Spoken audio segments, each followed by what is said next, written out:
Você é muito bem-vindo ao Pod Já, o podcast sem preconceito. Sem preconceito e nem privilégio, para qualquer tipo de faixa etária. Você, geração X, geração Z, geração Y, seja quem for, nós estamos perdendo grandes oportunidades porque nós vivemos separados. Parece que houve aí um momento em que essas gerações ficaram aí com um abismo, com uma separação, e o que a gente observa é uma grande perda de oportunidade. E o nosso podcast está aqui para chamar atenção para isso, para viabilizar uma aproximação dessas gerações e a gente conseguir muito mais sucesso empresarial para o nosso país. Hoje, o Renato, temos a grande satisfação de receber José Salib Neto, amiga. É brincadeira. Salib, bem-vindo. Obrigado. José Salib Neto, que o Salib, só para lembrar, é um dos fundadores da HSM, que deu uma virada total na gestão empresarial brasileira. Você tem gestão empresarial antes da HSM e você tem gestão empresarial depois da HSM. Porque foi a HSM que trouxe os grandes pensadores para o Brasil, não foi, Salib? Com certeza, né? Se os grandes nomes não estavam na rota internacional das palestras, né? E dos eventos internacionais, e nós percebemos isso e vimos que era um desafio bastante grande trazê-los, né? Então, houve aí um empenho gigantesco, né? Isso começou em 1986, 87, né? Que a gente veio e depois, quando a coisa foi andando, a HSM virou um palco de desejo de grandes palestrantes, né? E a gente também se internacionalizou, foi para vários países e conseguiu trabalhar com todos eles, né? Então, eu tive o privilégio de enxergar a gestão em praticamente 4 décadas, né? Então, essa é uma visão bastante interessante, né? Tá certo, maravilha. E os nomes que vieram? Ah, todos. A minha filha falou, pai, todos você não trabalhou. Eu falei, olha, filha, eu acho que o único que eu não trabalhei foi o Frederick Taylor, né? Mas ele faleceu em 1930 e pouco, né? Ele foi apressadinho, no mas caso. eu trabalhei desde o Peter Drucker até o Michael Porter, C.K. Prohalad, Philip Kotler, Jack Welch, Lee Iacocca, enfim... todos os grandes nomes da gestão, né? E trabalhei, e não só coloquei o cara do palco, trabalhei no conteúdo junto com eles, né? Tanto que me ajudou muito nesse momento que eu estou vivendo agora, né? Que desde que eu saí da HSM, eu publiquei 9 livros.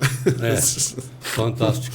Conteúdo por osmose ali deles, assim, o conhecimento deles. A maneira de pensar, né? Principalmente eu prestei muita atenção na maneira como eles veem o mundo, como é que eles pensam, como é que eles estruturam o conteúdo, onde eles estudam, onde eles procuram, né?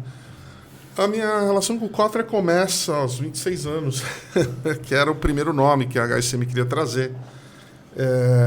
A gente sabia que se a gente trouxesse o Kotler, ele tinha uma marca muito forte e a gente seria um sucesso muito grande. Eu pedi para um professor meu, eu fiz o MBA lá na Universidade da Carolina do Sul, e esse professor conhecia o Kotler, né? Então ele escreveu para o Kotler falou, obrigado pelo convite, mas o Brasil é muito longe, né? Todas aquelas coisas. O Brasil naquela época... era longe. Se hoje é confuso, naquela época era muito mais, né? 5.500% de inflação, horror. E aí ele não quis, né? Mas pelo menos ouvi ele falando, né? E aí, depois de algumas tentativas, eu pedi para ele me receber, se ele podia me receber lá na Northwestern University, lá em Chicago, em Evanston, para ser mais preciso, né? E ele falou, vim tomar um café, você vem, né? Mas, pô, tem certeza? Você vai querer viajar tanto assim? Não, faço questão. E a única coisa que eu tinha naquela época era o nosso projeto, o nosso business plan. E eu fui lá apresentar para ele. Ele falou, olha, eu nunca vi uma coisa assim no mercado de eventos no mundo inteiro, né? Isso aí vai completamente além. Eu falei, então você vem? Ele falou, não. E aí eu continuei, né? Até que chegou um momento, né, que a gente tinha tanta certeza que seria um sucesso, que nós blefamos, né? Nós fizemos uma proposta para ele que era um dinheiro que eu nem imaginava ter no banco um dia, entendeu? De tanto dinheiro que era naquela época, né? E eu falei, não, ele vai olhar com carinho essa proposta. Isso aconteceu depois de 3 anos, né? Então ele viu que a gente já estava mais... E com essa proposta, ele acabou aceitando, né? Que beleza, E desde então, nós levamos o Kotler para mais de 20 cidades pelo mundo, né? Não foi só no Brasil, né? Desde Assunção, desde Milão, enfim, Nova York, Chicago, São Paulo, Fortaleza. Né? O Kotler é um cara que adora estar, né? Ele adora viajar, ele gosta de conhecer, ele gosta de sentir, né? E aprendi muito com ele nesse sentido, né? Então, é uma relação que dura até hoje, né? E pela minha surpresa, ele fez uma autobiografia dele enquanto vivo, né? E um dos capítulos foi dedicado à nossa relação. Inclusive, ele fala como eu blefei ele, né? Então, falei que ia dar aula de tênis para ele, dei, né, na verdade. Mas no momento foi um risco, né? Na hora? Na hora foi.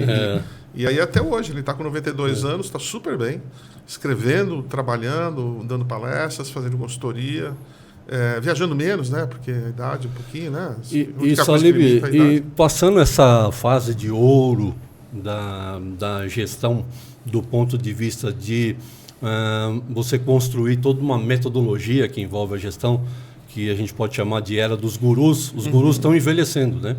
Cada vez mais. Há pouco tempo atrás, o Abílio Diniz disse que oportunidade e dinheiro nunca falta. O que vai faltar é gestão. Como é que você está vendo a gestão hoje? Depois dessa transformação toda digital, você até um dos seus livros é o novo Código da Cultura Organizacional. Nesse mundo digital, como é que está a gestão hoje nas empresas? Olha, na nossa visão, né, quando eu falo nossa, minha, do meu parceiro Sandro Magaldi, né, nós temos já 8 livros juntos e estamos indo para o 9º, né, e nós pensamos muito em conjunto, né, então isso ajuda muito também, né, porque o Sandro ele tem uma visão complementar à minha. Na nossa visão, a gestão está em transição, né, o pensamento gerencial está em transição. Naquela época dos grandes gurus, né, o Michael Porter, tantos outros, né, o Robert Kaplan, era uma época onde a tecnologia não tinha uma presença tão forte como ela tem hoje, né? Então, os modelos os frameworks de pensamento de gestão, eles duravam muito tempo, né? Você pegava lá os 5 forças do Michael Porter, durou 20 anos, né? E os 4 P's do marketing, do Kotler, durou 50 anos. Ele mesmo fala, que nem fala em 4 P's mais, porque já acabou, né? E aí o Sandro e eu percebemos, né? Depois da minha saída da HSM, que eu tive tempo de refletir, né? E a minha reflexão, porque foi até os anos 2000, 2005, assim, as programações da HSM eram muito baseada nos grandes professores americanos, né? Principalmente dos Estados Unidos. Tinha alguns do INSEAD, do MD, na Europa, tal, mas eram baseadas principalmente... A gestão, como nós conhecemos, foi desenvolvida nos Estados Unidos. Né? E o que aconteceu? A tecnologia estourou todo aquele modelo de negócio, porque eram modelos que duravam, porque o ambiente de negócio era razoavelmente previsível. Assim. Tudo bem, você tinha economia que ia para cima e para baixo, tal, mas assim, o ambiente não mudava muito. A tecnologia a gente fazia até o 5 Years Plan, né? Exatamente. Um plano de 5 anos. Aqui você não consegue fazer um 5-day plan. Né? Então a tecnologia explodiu tudo isso e a gente percebeu que a tecnologia evoluiu muito nesses últimos 25 anos, né? Exponencialmente, como se fala. E o pensamento geracional ficou parado no tempo, né? E aí houve uma disfunção entre o pensamento gerencial e a tecnologia. Aí começou a vir de tudo, entendeu? E a gente está colocando ordem nesse negócio, né? Através dos nossos livros, o Gestão da Manhã, o Novo Código da Cultura, Estratégia Adaptativa, Liderança Disruptiva, e tantos outros livros que a gente tem escrito. Agora estamos escrevendo um livro sobre a competição baseada no tempo, né? Como o tempo está sendo redefinido pela tecnologia, né? Zé, é correto afirmar que na época dos grandes gurus faltava um pouco de ferramenta, porque não se tinha tecnologia, então medir e acompanhar era um pouco mais difícil. E hoje, com a tecnologia, parece que virou quase que um vício, né? Medir e acompanhar. Se eu estou medindo e se eu estou acompanhando, eu estou no caminho certo. Será que é isso que está... Não, eu acho que as ferramentas de mensuração sempre estavam lá, as empresas mediam de algum jeito, né? Quando falam nessa inteligência artificial de hoje, dados...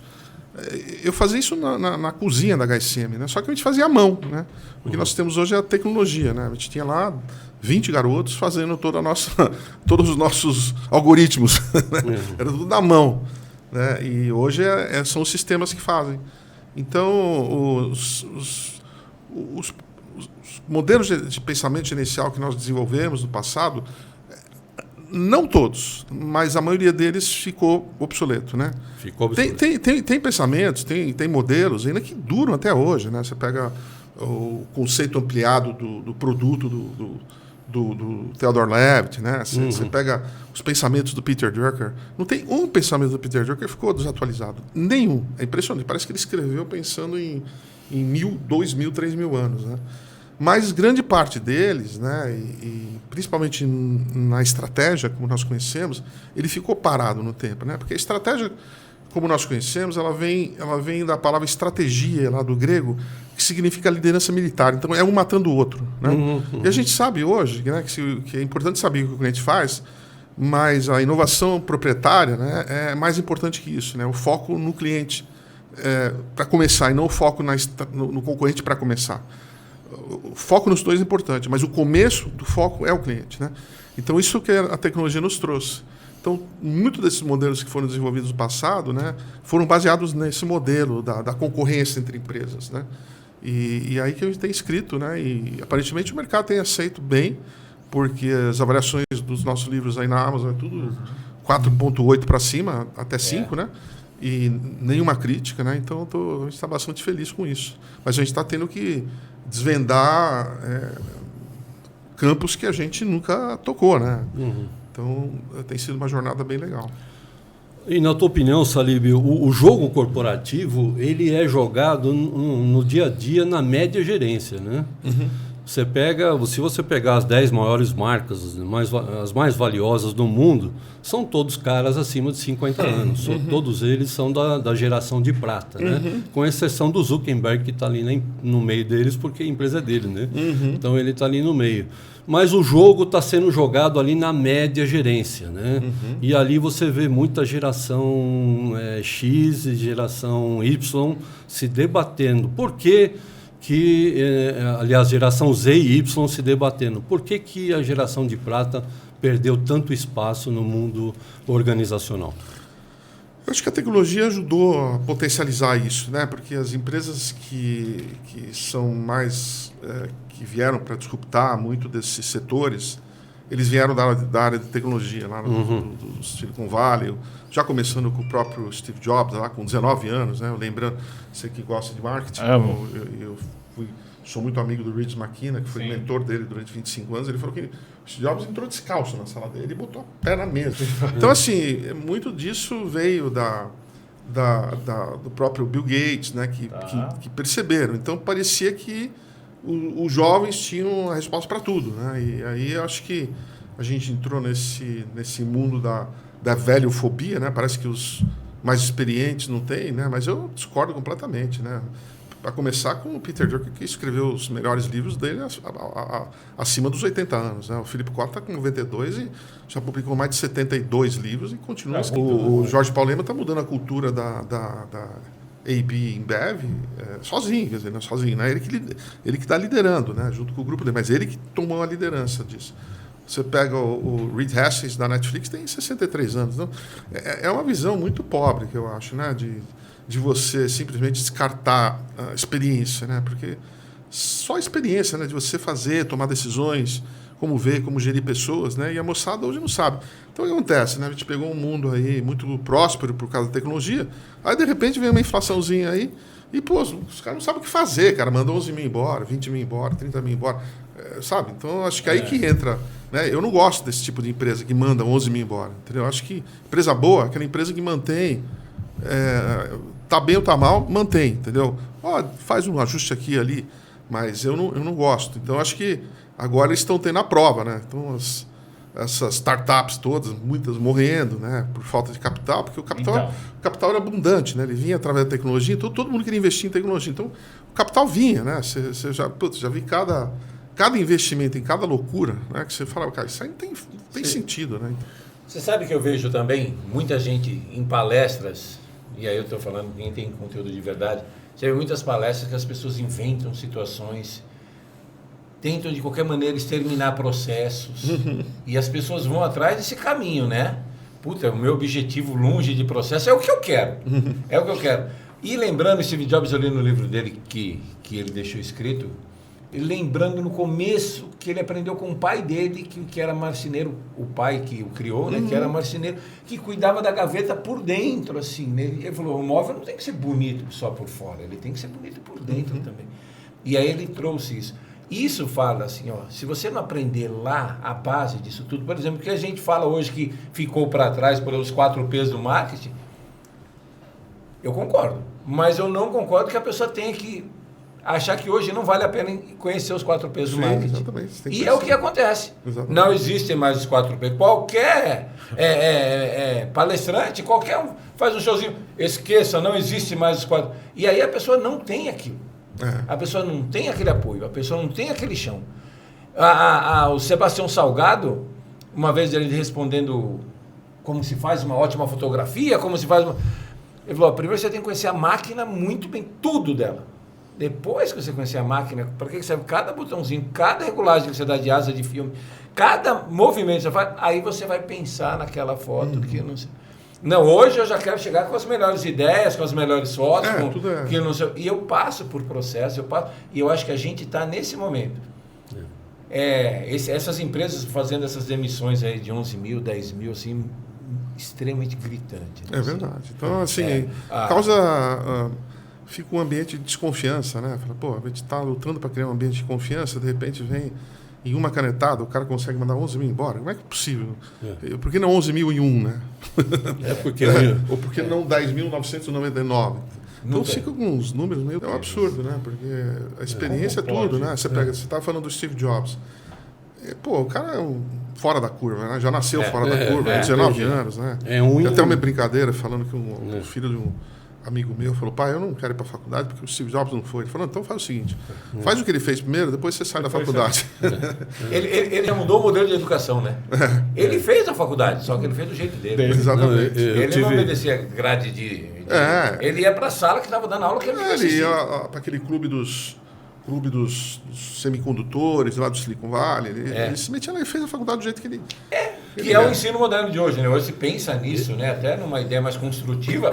Você aprende, você não precisa mais seguir a regrinha de... Ele já fez, né, cara? Então, faça o que ele fez. Eu tive a oportunidade de perguntar para o Peter Sand, né, que numa das HSM ele veio falar sobre a necessidade de ser cordial no ambiente corporativo, o quanto isso é importante, o quanto isso gera, agrega e faz time, e a necessidade disso para dar lucro, né? E aí eu perguntei para ele, tá, mas e o Steve Jobs? Era um cavalo, né? Aí ele falou assim para mim, bom, eu que não sou tão genial como o Steve Jobs, preciso ser bem educado. Porque os grandes empreendedores que nós temos, nenhum deles tinha como ponto forte o agregador ali. Ele não dava bem com a equipe, ele tinha persuasão, né? Mas falando do Steve Jobs, né? Quer dizer, ele fundou a empresa com 19 anos e com 30 ele foi mandado embora, né? E porque ele fazia um monte de besteira, tratava mal as pessoas e sabia, né? Mas aí ele foi embora e ele aprendeu na marra. O cara quase quebrou literalmente e pessoalmente, né? Sobrou uma grana lá, que depois ele fez investimentos. Aí ele volta para a Apple, ele não volta bonitinho, ele já volta meio careca, volta com cabelo branco, ele volta com rugas, né? Rugas, né? Ele volta doído, né? E aí torna a Apple a maior empresa do mundo, né? Literalmente, com quase 3 trilhões de dólares de valuation. Então assim, né? Aí botou um outro tiozinho lá, né? Porque a moçada adora falar tiozinho, né? Botou o tiozinho lá, e claro, não, porque o Steve já morreu, agora a Apple vai morrer, né? Porra, aí, adivinha o que aconteceu? Hoje a Apple tem dinheiro para comprar das 10 maiores empresas de tecnologia do mundo, né? O Tim Cook, né? Então, assim, de novo, né? Não é questão de idade, é mentalidade, né? Você pode... Às vezes eu estou dando... E o que acontece, né? A gente vê que a gestão, ela morreu assim, do jeito que nós conhecemos. E as escolas, muitas das escolas de administração morreram juntos, né? Se você pegar os números de escolas de administração, de enrollment, né? de inscrições, cara, nos Estados Unidos, embocando para baixo, né? Ninguém está mais achando valor em passar 4 anos ouvindo um professor com um livrão desse tamanho para você ficar memorizando fórmulas, né? Então, a gente vê a escola de negócios perdendo, e algumas estão se mexendo, mas a maioria não está se mexendo, né? Perdendo para quem, Salim? Perdendo para design, tecnologia, outras áreas que as pessoas Tem mais interesse? Né? Eu sou conselheiro lá da minha escola na Carolina do Sul, fui conselheiro, não sou mais, porque as visões já estavam um pouquinho diferentes. E eu falei, nós temos que fazer uma parceria com a escola de tecnologia, né? Pô, mas o que a tecnologia tem a ver com a gestão? Tem tudo a ver com a gestão, né? Finalmente estão se abrindo um pouquinho mais, mas essa falta de visão, da integração, de uma visão mais ampliada, né? Você está falando disso, eu vi você fala disso do líder que conecta, né? Sim, a necessidade de conectar, que sempre existiu também, só que naqueles modelos, mas hoje são coisas tão importantes e tão soltas, né? Sim. Eu tenho um produto que ele ajuda de fato a vida do consumidor, mas a tecnologia, eu tenho que conectar a tecnologia que está afastado disso, que tem que trazer. Quando eu dou a minha palestra sobre o líder conector, o exemplo que eu uso é do Steve Jobs em 1980, quando ele tinha 24 anos, ele levou a equipe dele para dentro da Xerox, ele saiu dessa visita com a interface gráfica, com o mouse e com outras coisas também, entendeu? Que nem os caras sabiam que tinham, né? Então... Talib, uma pergunta daquelas boas. Experiência e inovação. A inovação é filha da experiência? Sim, significa... A inovação ela é resultado de testes, né? De experimentações, né? E você só ganha experimentações com sucesso a partir da experiência que você tem com ela, entendeu? Então estão todas ligadas. Você não acerta a primeira, você vai acertar na terceira, quarta. E isso só faz isso a partir do momento que você faz a primeira vez de um jeito, faz a segunda vez de um jeito, terceira vez, quarta vez, e bumba, acerta, né? Então tem a ver com acertos, né? Experiência em todas as áreas, desde a área de produtos até a área de serviços, até a área de gestão de pessoas, né? Então porque existe um paradigma hoje dizendo que quem é inovador é o jovem, né? Não. Como a gente pode ser inovador sem experiência, né? Não. Então a gente está vendo aí na frase de Cazuza, né? Um museu de grandes novidades, né? Velhos erros sendo cometidos a todo momento por falta de experiência. Exatamente, né? Isso como eu mencionei, acho que a questão não é de idade, né? Não é. É de mentalidade. Eu já dei várias palestras para escolas de administração. Eu vou fazer 64, né? E parecia que eu tinha 24 e eles tinham 64, assim, sabe? Era nesse nível, assim. Por quê? Porque eles estão lá, fechadinho naquele casulo, com modelos que já não fazem mais sentido. Da escola do século XIX. Com livros de caras que eu já trouxe, que foram muito bons, muito úteis, mas que já não são mais, entendeu? Porter. O que o jovem traz hoje, né? Ele já nasceu na era digital. Nós não nascemos na era digital, nascemos na era do telex, né? E o jovem já nasce, então... Como ele tem essas habilidades digitais, parece que ele sabe coisas que nós não sabemos. Ele sabe operar no digital, o resto ele não sabe, entendeu? Nós que sabemos, entendeu? Então, se você faz essa combinação, é fundamental. Por outro lado, né, a turma que está mais lá na frente tem que ter a cabeça aberta para ter humildade de chegar com um moleque de 15 anos de idade e aprender com ele, entendeu? Eu não vou a lugar nenhum. Escrevendo as coisas que eu estou escrevendo.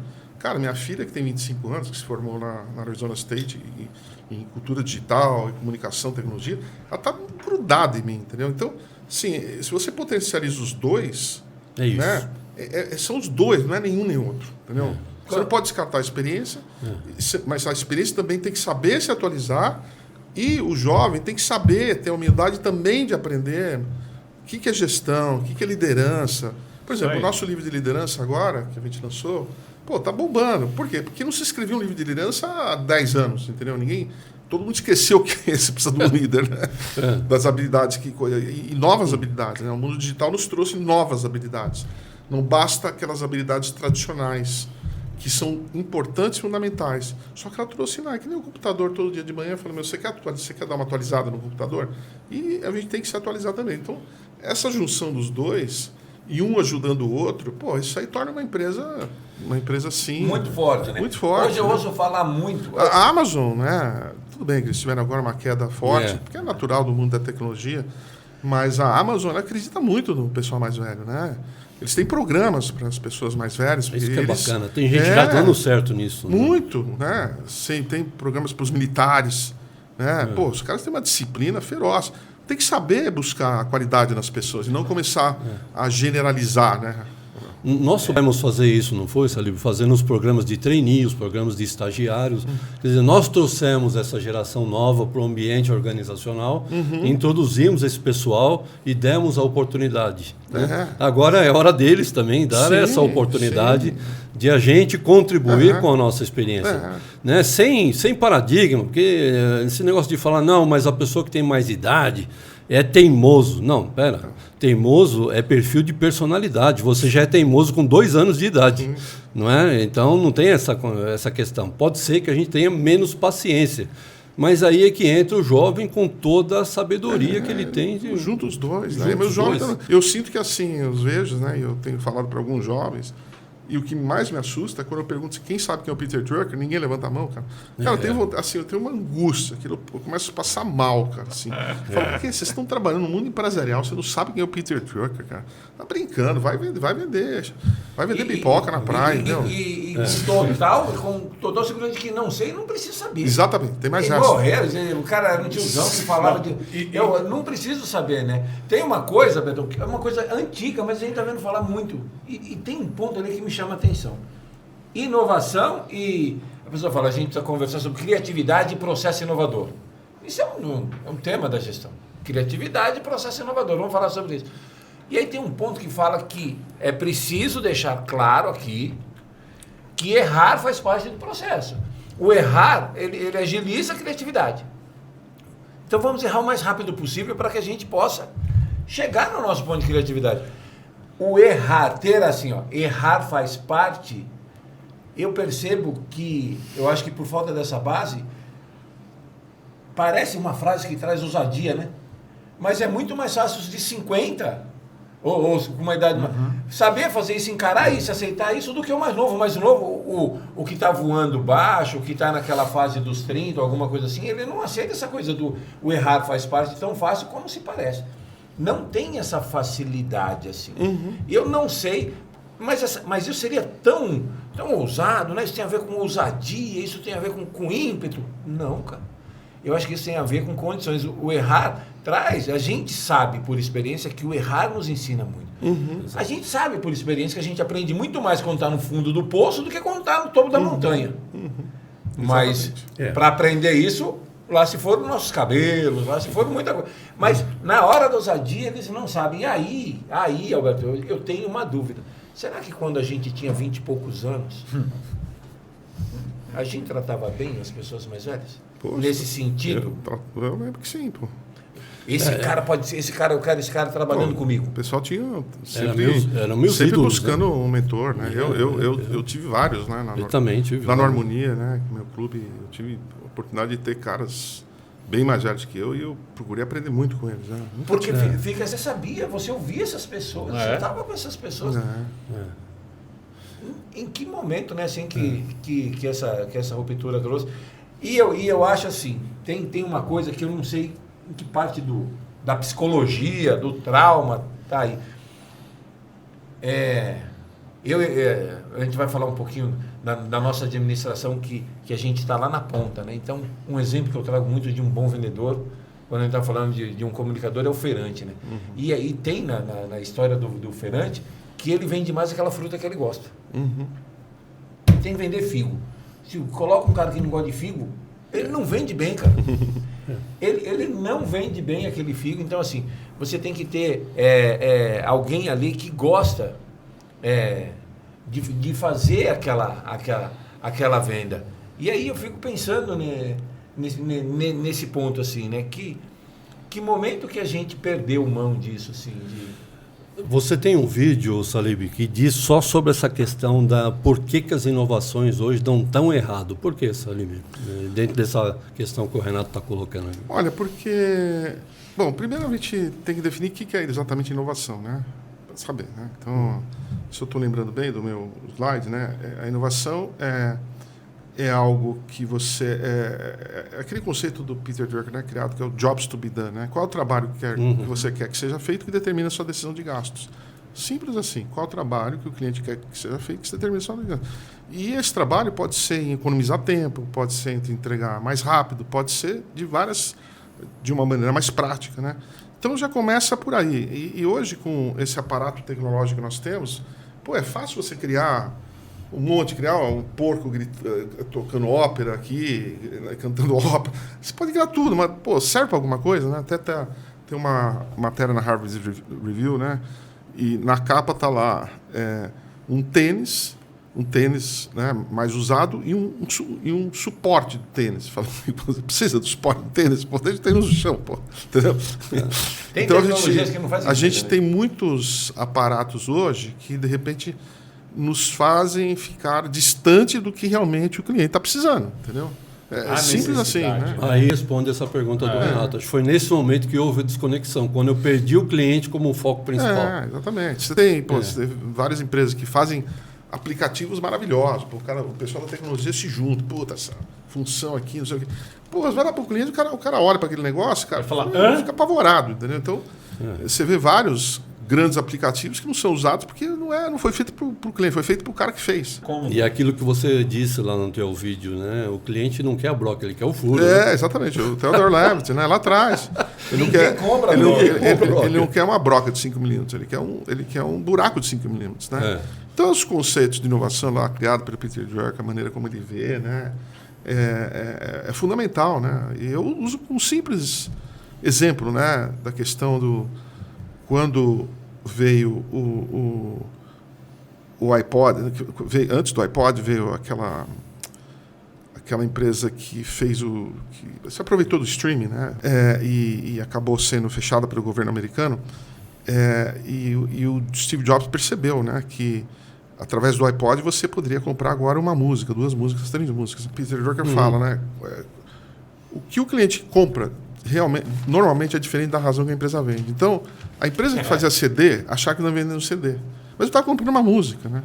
E se você for ver bem isso em todas as áreas, você vai ver exatamente isso. Você compra coisas que você usa uma função, entendeu? Então, assim, por isso que é tão importante entender essas coisas, para você entender realmente o que é inovação. E aí a coisa se torna mais simples do que fazer sistemas que saem gritando por aí, né? Eu lembro que para lançar o iPod, na época do iPod, que veio essa briga que a pirataria estava acabando com a indústria da música, né? O U2, eles tinham uma reunião e o U2 falou, não, eu só vendo meu álbum completo, quem quiser vai ter que ser a minha obra completa. Exatamente. Existia uma vaidade do artista. Não, eu vendo a minha obra completa. A minha obra completa são 10 faixas. E o Steve Jobs falou, não quero, só quero as 5, as outras 3 eu acho as outras 9 eu acho uma bosta. Acabou a reunião, os dois não se entenderam, 2 bicudos não se beijam, mas depois acabaram se acertando e mudou a forma, né? A gente pegar uma sequência, por exemplo, de comunicação, as TVs abertas perderam espaço por excesso de propaganda, né? Uhum. Então aí vieram as TVs por assinatura sem propaganda. Aí começou a propaganda na TV por assinatura também. Aí agora vem os streamings, né? E vem os digitais, né? Você consegue acessar pela internet. Agora, você dá um Google, você pede uma informação no Google, não vem o que você pediu, vem o que está patrocinado. Exatamente. Por isso que o TikTok tá indo bem, né? O pessoal sabe que os jovens hoje, o instrumento que eles mais buscam informações é o TikTok. Fala assim, vou para a Bahia, me indica um bom restaurante. Aparecem 10 pessoas que foram naquele restaurante falando, entendeu? E o Google não, aparece o que paga mais ele, entendeu? Então, assim, por isso que o TikTok... Clica qualquer coisa aí no TikTok para você ver. Né? Eles estão imagina, todo mundo achava que o Google, ninguém ia. E aí parece um aplicativo chinês aí, que basicamente traz a nossa visão, a realista, não é ao que paga mais, é a visão realista. Né? Exato. E aí... E que o Kotler vem falando isso do marketing 4.0, 5.0, ele vem trazendo isso nos passos, você entender, você chegar lá, que é esse UX, essa experiência do usuário. De ser ele. Com foco no ser humano, né? Foco no ser humano. Que é bom para a pessoa, né? E não que é bom para a empresa. Não que é bom para a empresa paga mais, então você está lá em primeiro lugar. Mas não, os próprios algoritmos tem que tomar cuidado, né? E porque eles empurram para onde estão querendo que ele vá. Uhum. Você quer empurrar para lá, vai todo mundo lá, entendeu?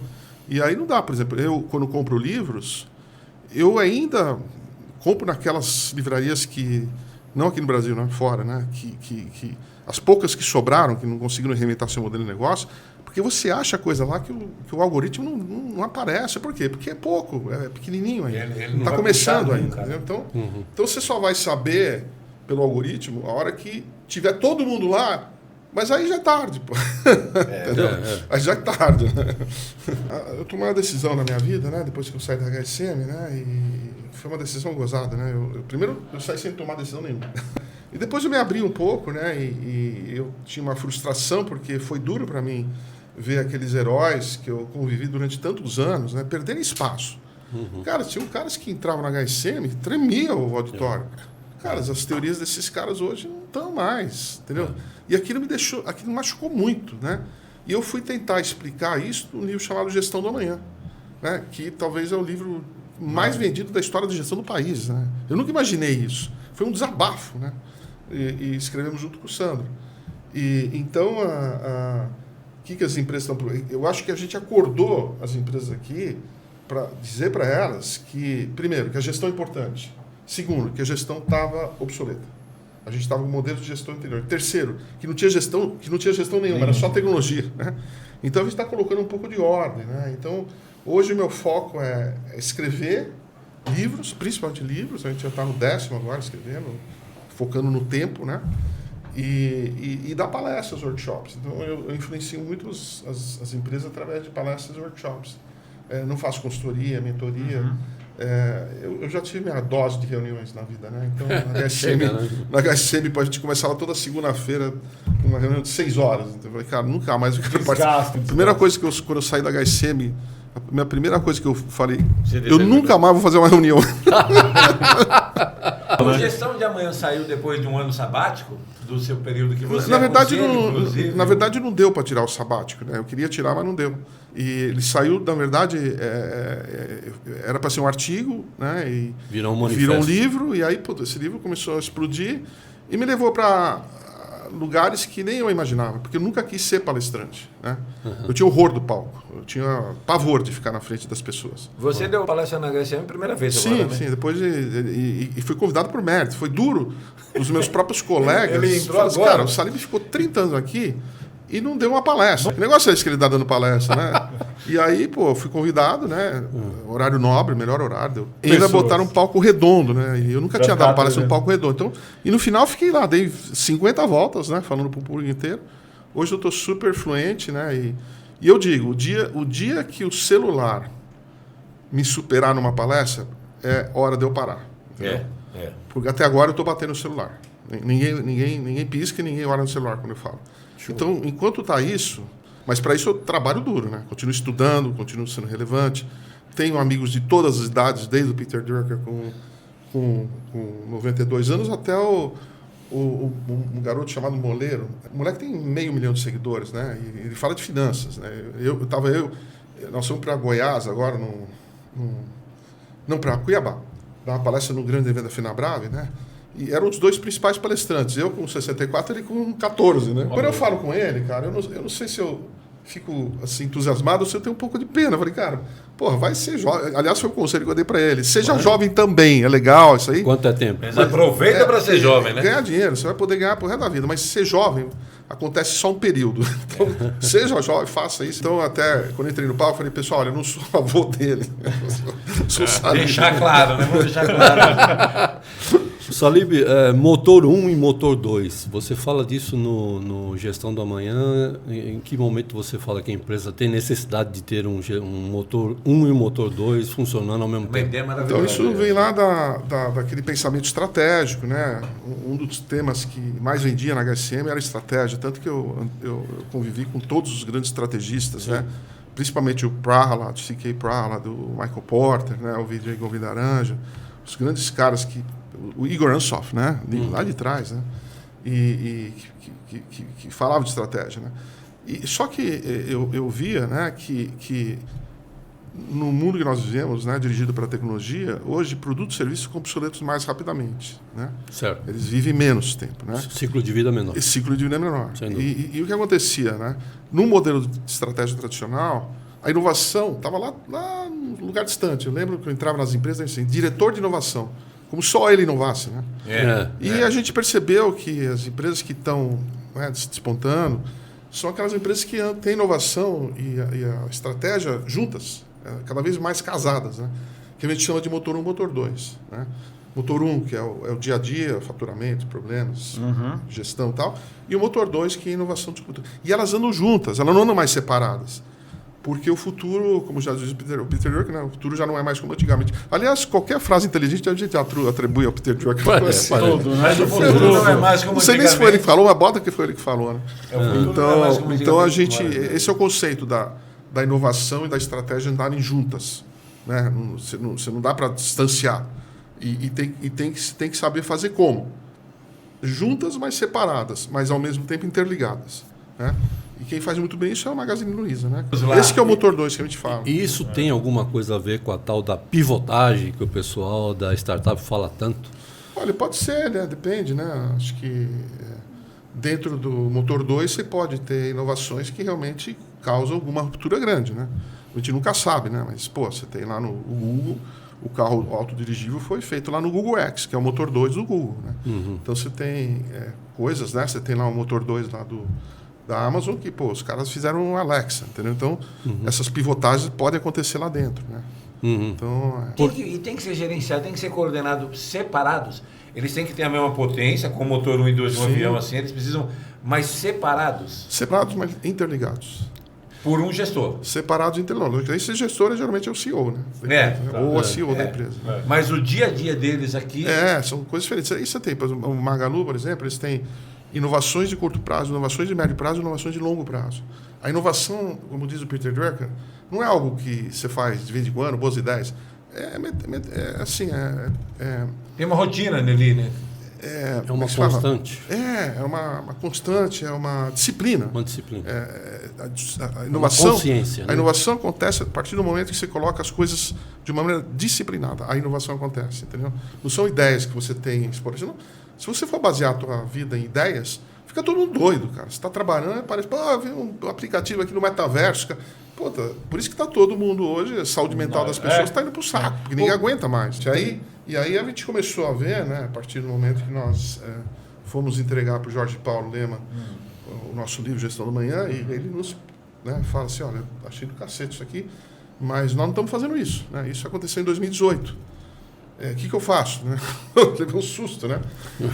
E aí, nós somos amigos do tênis e tal. E aí eu falei, você foi para o Silicon Valley? Fui. Fui para a Índia? Fui. Fui para Israel? Fui também. Já foi para a Singularity University? Também fui. Falei, cara, dá um tempo aqui, né? Vamos fazer um diagnóstico. E aí o Sandro fez um diagnóstico de um mês e vimos que a cultura que ele construiu lá no Garantia, foco em resultado, foco em lucro, meritocracia ao extremo, eu competindo com você para ver quem vai viver, não funcionava no mundo de hoje, né? Colaborativo, dirigido por inovações proprietárias, né? Foco no cliente. E aí nós abrimos o olho dele, né? E aí, ao mesmo tempo, nós fomos ver, né, que o valuation da AB Ambev havia caído 50% em 5 anos. Nossa, 50? É muita coisa. Se você ver os números, eu não gosto nem falar do número. Mas é um negócio estrondoso, né? Então, aí nós percebemos que cultura no mundo dirigido pela tecnologia é fundamental hoje, né? E aí você pergunta para a moçadinha aí né? Eles não sabem nem o que é cultura. Não sabem. Tem ideia. Aí vem o Peter Drucker e diz, tá indo tudo bem. Vem o senhor Peter Drucker e diz, a cultura come a estratégia no café da manhã. A cultura organizacional come e aí eu fico imaginando essas dificuldades todas aqui, assim, de... Então, eu até perdi permissão para o Peter Drucker, né? Olha para o céu, Peter, dá licença aqui, eu vou dar uma ajustadinha nisso aqui, porque precisa ajustar, né? Eu digo que a estratégia e a cultura tomam café da manhã juntas, almoçam juntas e dormem juntas, né? Você não consegue falar em um sem a outra, né? E o que ele estava falando é o seguinte, que você nunca vai fazer a estratégia acontecer sem você ter a cultura correta. Exato. Mas não necessariamente que a cultura é mais importante que a estratégia. Elas andam juntas, casadas, né? E propósito juntos, os três, né? Quando você chega numa empresa e fala, você precisa ter um espaço para o motor 2, estou pensando aqui no motor 2. Você precisa ter um espaço, cara, para que as pessoas sejam criativas ali, a mesa tem que ser de ponta cabeça, sei lá, o quê, aquelas... Vem a cultura e fala, amigo, não dá para vagabundagem não, esse negócio aqui Eu me lembro... Aí nessa hora eu acredito que a cultura come a estratégia no café da manhã. O que me preocupa é a falta de conhecimento de cultura da geração atual nas empresas em geral, né? E às vezes até as empresas mais tradicionais, né? As escolas, por exemplo, dou muita palestra para a escola, eu pego dura a turma, né? E, cara, parece que eu estou trazendo algo, sabe? Pô, a cultura foi criada lá nos anos 70, 80 pelo Edgar Schein. E só agora voltou, porque as empresas que não têm uma identidade, uma cultura, né? Um foco, o jeito certo de fazer as coisas, o jeito deles de fazer as coisas, né? Não vai para lugar nenhum. Então, me assusta a falta de conhecimento. Então, no fundo, né, a gente está peregrinando pelo Brasil para acordar a turma, né, com esses sistemas. E, olha, quem está seguindo muitas das nossas ideias, eu não canso de ver. Puta, a quantidade de mensagens que eu vejo do Brasil todo hoje, agradecendo, né, ou de uma palestra, ou de um livro, de uma ideia, sabe? E, no fundo, eu sou um missionário da gestão, né? Então, não é à toa que eu vim no Jogo do Brasil aqui, no dia do Jogo do Brasil, fazer esse... fantástico. Faz parte da minha missão, né? A minha missão, e no fundo foi isso que eu aprendi com o Drucker, né? Que a gente tem que ter um propósito na vida, né? E Peter Drucker tinha um propósito, né? Muito mais do que só ganhar dinheiro, né? Você ter um propósito de melhorar. E aquilo ficou embutido em mim, entendeu? Eu me lembro de um HSM Management que o Jim Collins não voava, né? Não tinha medo de voar, ele tinha que ser por videoconferência, né? Ele voa. Ele voa. Era outro medo. É outro medo. É o medo da segurança. Da segurança. Bom, olha aí os bastidores da HSM. A gente foi pegar... Eu tive que ir de helicóptero, pegar ele lá em Guarulhos, para levar para o hotel, eu tive que botar um segurança. Que as pessoas ouvem... E eu sei que... Interpretam diferentes experimentos. No fundo, a culpa é nossa, né? De alguma maneira, né? Ele tinha acabado... Não, mas o mais gozado, desculpa até interromper, é que na semana anterior, ele mora em Boulder, né? Que é do lado de Denver, né? E, porra, eu tava lá numa sexta-feira à noite, entrou um cara com uma metralhadora, matou todo mundo no cinema. Aí eu até mandei, eu falei, Jim, don't go to movies. Né? Fica a dica, né? Não. Mas segurança é uma sensação, né? E ele disse o seguinte, ele tinha acabado, há pouco tempo ele tinha escrito Empresas Feitas para Vencer. Ele disse, as pessoas não são o principal ativo de uma empresa.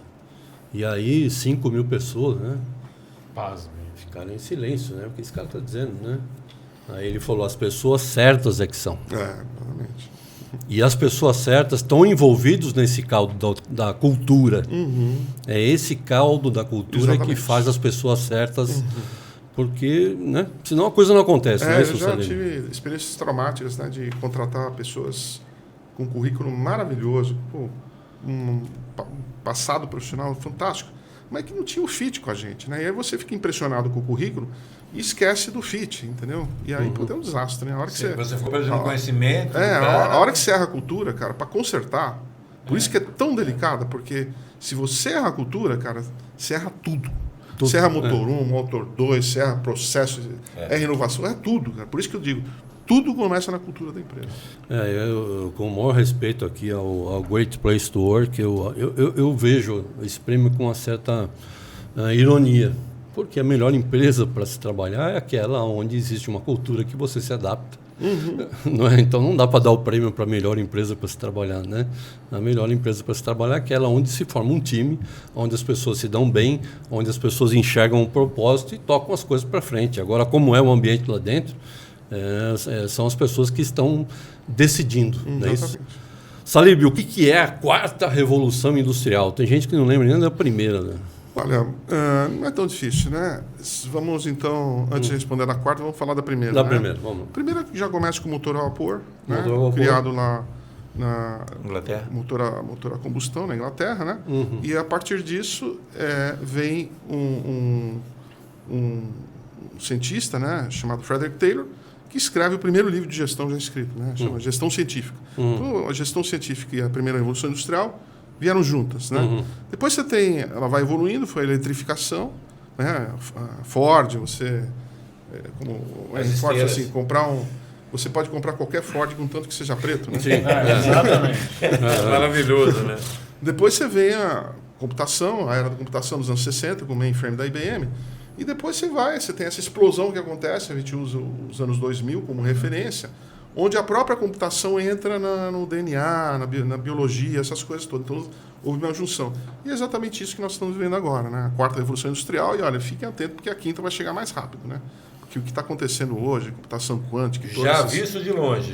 Então a gente tem metaverso ainda, é uma tecnologia nova que está sendo experimentada, ninguém sabe exatamente como vai acontecer. O Zuckerberg falou que era tudo, e aí já não sabe mais aonde ele está. Que vai ser útil, vai. O tamanho disso, a rapidez, a gente não sabe, né? É muito difícil dizer. Mas vai ser útil, mas você não pode apostar tudo da tua empresa. A hora que você aposta toda a tua empresa em uma única tecnologia, se você errar, você está morto, né? E ninguém quer estar morto, né? Então, mas enfim, a quarta revolução industrial é mais ou menos o que nós estamos vivendo agora e nos traz infinitas possibilidades, né? De junções, de você conseguir, né? A própria uma das empresas do Elon Musk, que chama Neuralink, que basicamente, através de um chip, você consegue deixar a pessoa mais inteligente, né? Eu já vi um macaco jogando videogame, que nem uma criança, entendeu? Então, o negócio é sério. Então, essa que é a quarta revolução industrial que nós estamos vivendo. E é muito legal, né? Porque a gente que veio lá de trás, vê essas coisas acontecendo, e você traz o melhor da gestão lá de trás, os conceitos, e mistura com... Né? Eu acho que a tecnologia distraiu muito as pessoas. Distraiu demais as pessoas, tá? Agora tem a escola do metaverso, fazer um mestrado no metaverso, o cara não sabe nem o que é isso, entendeu? Então, assim, a tecnologia distrai muitas pessoas, esqueceram de estar... Por exemplo, a mesma coisa, quando eu falo de cultura, parece que os caras estão ouvindo eu falando de uma coisa que eu tô lá no futuro. Cara, a cultura, eu tô falando, um negócio que foi criado nos anos 70, 80, mas que foi esquecido nesse mundo dirigido pela tecnologia que muda constantemente. Aí você precisa adequar a sua cultura. É o que está acontecendo na Ambev. Não é à toa que você vê hoje a Ambev com um banco digital, né? Você vê a Ambev fazendo aplicativo que tem 10 milhões de downloads, o Zé Delivery. O Zé Delivery que ele comprou, né? Cerveja onde você quiser. Você tem a Zetec, que digitaliza o pequeno varejo. E você tem uma infinidade de novas iniciativas que eles estão lutando contra aquela trava que eles colocaram, que o jeito de fazer negócio era aquele, entendeu? E hoje você tem infinitas possibilidades, né, de trabalhar novos modelos de negócio, né? Então é bem interessante ver o que está acontecendo hoje. Salib, deixa eu perguntar agora, também você como missionário da gestão. Missionário da gestão. O monge da gestão, né? O monge. Como é que chama? O James Hunter. O Sandro outro dia falou que estava se definindo como... Estava viajando pelo Brasil, ele falou que era um peregrino da gestão. Peregrino, né? Sandro, fala missionário. Aqui, né? Caixeiro viajante da gestão. Que esse ainda... Eu sempre falei, esse vai ser meu segundo livro. Errei. Agora, se eu quiser, ele vai ter que ser o terceiro, né? Porque o segundo... Então, caixeiro viajante da gestão. Não, é o missionário. Missionário, vamos voltar para o missionário. Ok. A gente vive aqui, a gente vive muito isso no dia a dia. À frente o pessoal da frente, eu estou falando daqueles micro e pequenos empreendedores. E aí nós estamos falando de 98% das empresas do Brasil. Nós estamos falando daquelas pessoas que admitem 70% da mão de obra.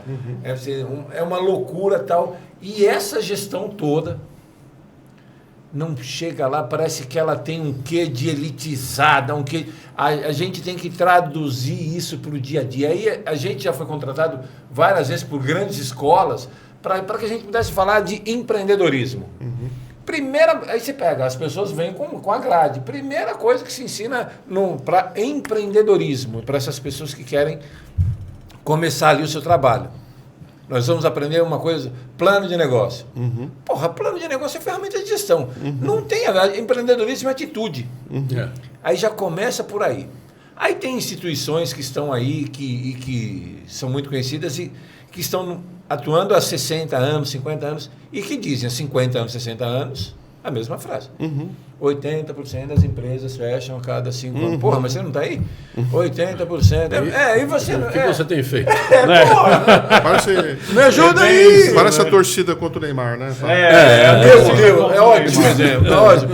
Torcida contra o Neymar. Pô, que história o tornozelo dele pode não ganhar a Copa. E aí a gente escuta que, e até hoje essas empresas que batalham e carregam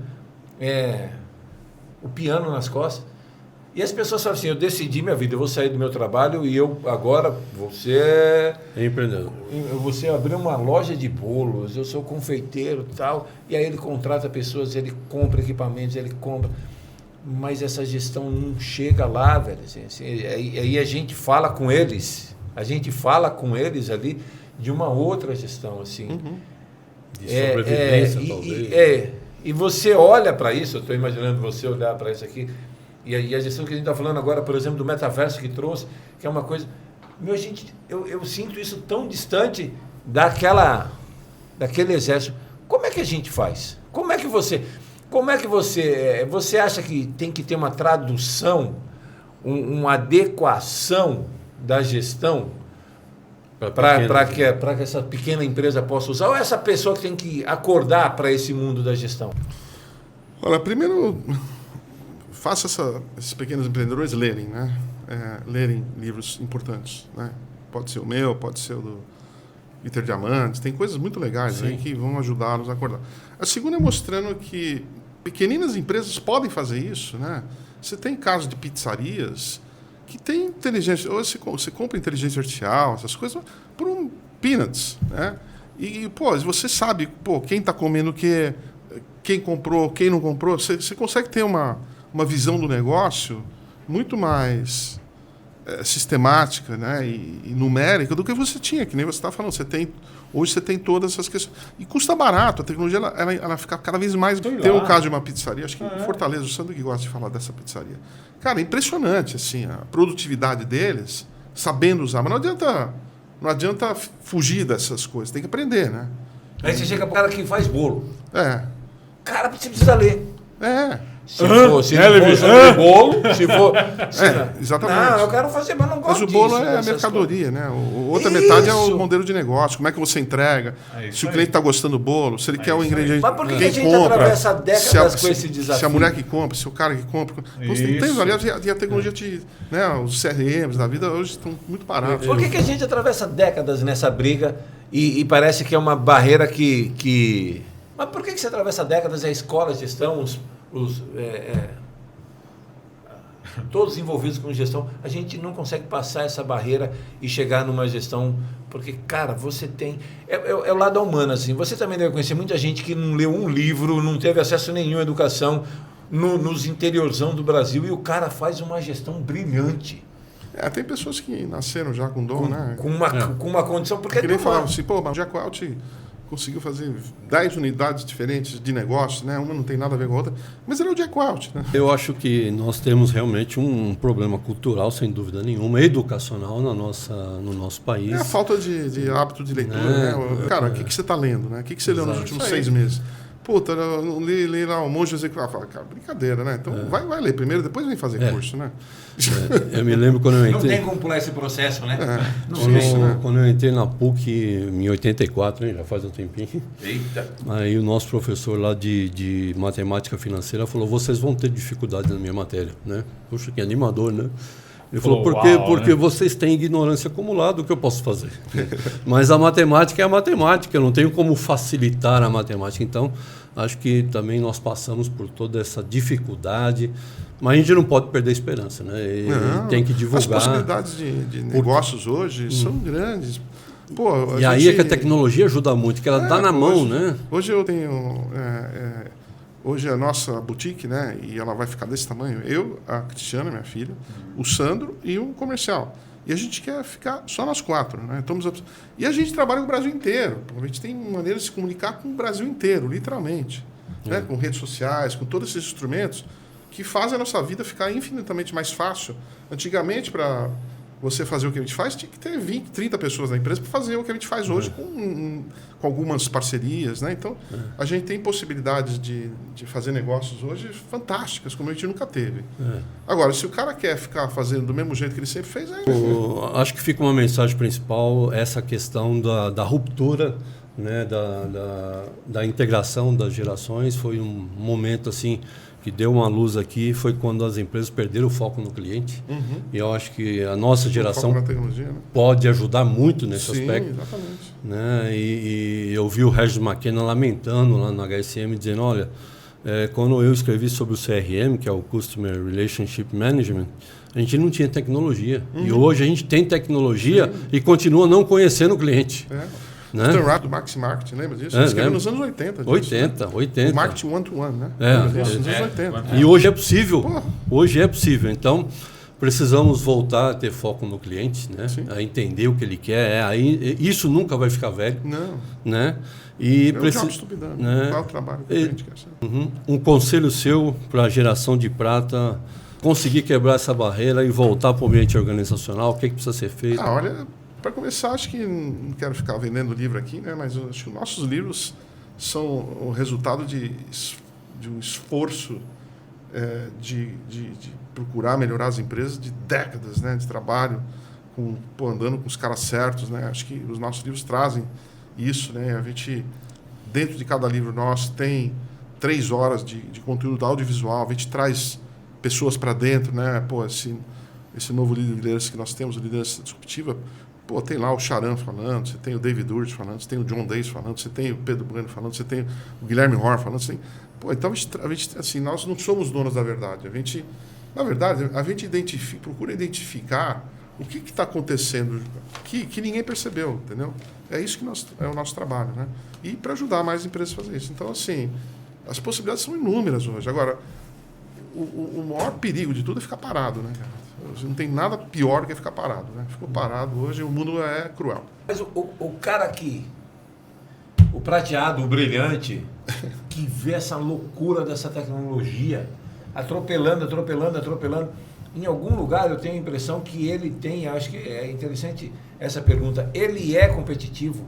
O mercado precisa dele? Com a experiência dele? Hoje, o maior gap de profissionais que existe no mercado hoje são profissionais de tecnologia. Pega aquele teu diploma de advogado que você fez lá atrás, ou de alguma outra coisa que você não exerce mais, e refaz a sua carreira em 2 anos. 2 anos você vira um profissional de tecnologia. Ótimo isso, hein? Entendeu? Hoje você pode trabalhar em casa, sozinho. Nós precisamos de design de experiência, nós precisamos de blockchain. Não tem. E as escolas de negócio estão ensinando lá a mesma matéria, matemática financeira, né, com todo respeito.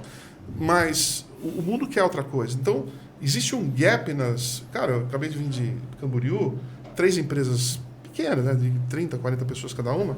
Ele falou que 30% dos jobs dele não está conseguindo preencher, porque não tem profissional.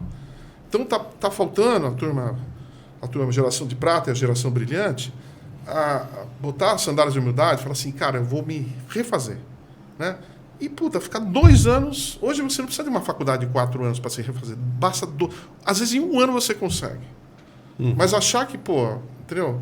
Então, isso você tem que ter coragem, tem que ter humildade de falar, cara, estudei, foi bacana e tal, mas agora nós estamos em outra pegada, né? Então... E não falta trabalho. Cara, às vezes a gente contrata algumas empresas de marketing digital e vê uma molecada, cara, você vê o texto. Fala, então a dica é se reinventar, é isso aí. Se reinventar, mas sim, pegar alguma coisa assim, o design da experiência, pegar lá um blockchain, pegar uma... Cara, fica 2 anos estudando aquilo, cara, você volta, vai ter nego arrebentando tua porta. E mais, você volta com a experiência que a moçada não teve, entendeu? Aí que o bicho pega, entendeu? E isso sem precisar perder a essência. Exatamente. Né? Agora ficar parado e lamentar. Você, dentro da tua paixão aí, que foi o tênis por muito tempo, você vê aí Nadal se reinventou e né, Federer se reinventou. Você tem jogando desde a primeira vez que eles jogaram, eles estão jogando diferente de várias maneiras. Então, você tem que ter a coragem de jogar o que você... de aposentar as coisas que você fez. Porque o mundo tem... O que tem de trabalho hoje disponível... Cara, tem um amigo que tem... Um parceiro que tem uma empresa de dados. Ele está perdendo profissionais que têm uma formação de 1, 2 anos de dados para empresas indianas. Para o cara trabalhar na cidade dele, em vez de ganhar R$10 mil, ele ganha $10.000 por mês. E para trabalhar em português ainda. Os caras, a inteligência artificial traduz tudo. Então, está nesse momento. E eu acho que a geração de prata e a geração brilhante não entendeu isso ainda, entendeu? Ele bate nessa barreira de que você está desatualizado. E não é isso, né? Exatamente. E é uma então barreira... se atualiza, porra. Entendeu? Se atualiza, tá desatualiza, se atualiza. Porque você tem uma carga que os outros não têm, assim, você precisa de um ajuste, né? Você precisa muito mais de um ajuste. Tem tantas profissões hoje, pô, metaverso, tem tantas ramificações. Cara, depois uma vai construindo em cima da outra, né? Então, porque a ideia é exatamente essa. Se eu sei do meu valor, eu entro no mercado aqui e eu vou atrás dessa vaga, eu vou atrás dessa ocupação, eu vou atrás desse trabalho.